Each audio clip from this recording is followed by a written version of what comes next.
ইরানের সঙ্গে যুদ্ধ করছে না যুক্তরাষ্ট্র, বলেছেন জেডি ভ্যান্স। যুক্তরাষ্ট্র ইরানের সঙ্গে যুদ্ধ করছে না বলে মন্তব্য করেছেন মার্কিন ভাইস প্রেসিডেন্ট জেডি ভ্যান্স। তার দাবি, যুক্তরাষ্ট্র ইরানের সঙ্গে যুদ্ধ করছে না, যুক্তরাষ্ট্র যুদ্ধ করছে ইরানের পরমাণু কর্মসূচির বিরুদ্ধে। সোমবার এক প্রতিবেদনে এই তথ্য জানিয়েছে বার্তা সংস্থা আনাদোলু। জেডি ভ্যান্স রোববার জানিয়েছেন, ইরানে মার্কিন হামলার অর্থ এই নয় যে ওয়াশিংটন এখন তেহরানের সঙ্গে সরাসরি যুদ্ধে জড়িয়ে পড়েছে, বরং তাদের মূল লক্ষ্য ইরানের পরমাণু কর্মসূচি ধ্বংস করা, এবং এটাই ছিল সাম্প্রতিক হামলার উদ্দেশ্য।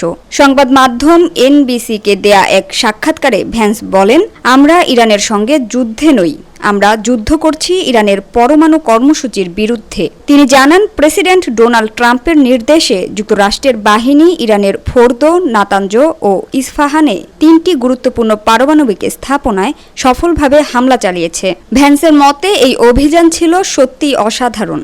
ইরানের পরমাণু সক্ষমতাকে অনেকটা পেছনে ঠেলে দেওয়া হয়েছে। তার মতে, মাত্র একদিনের ব্যবধানে ইরান অনেকটাই পিছিয়ে গেছে তাদের পরমাণু কর্মসূচির অগ্রগতিতে। ভ্যান্স বলেন, যুক্তরাষ্ট্র প্রকৃতপক্ষে শান্তি চায়, তবে সেই শান্তি হতে হবে ইরানকে পরমাণু অস্ত্রের পথে না হাঁটার শর্তে। তিনি বলেন, আমরা কূটনৈতিক আলোচনা বাতিল করিনি, বরং ইরানই কখনো এই আলোচনায় আন্তরিক ছিল না। তিনি আরও বলেন, যুক্তরাষ্ট্র স্থলযুদ্ধে যেতে চায় না, বরং পরমাণু হুমকি বন্ধ করে ভবিষ্যতের জন্য ইরানের সঙ্গে দীর্ঘমেয়াদী সমাধান চায়। এদিকে ইরানের পার্লামেন্ট হরমুজ প্রণালী বন্ধের সিদ্ধান্ত অনুমোদন করেছে।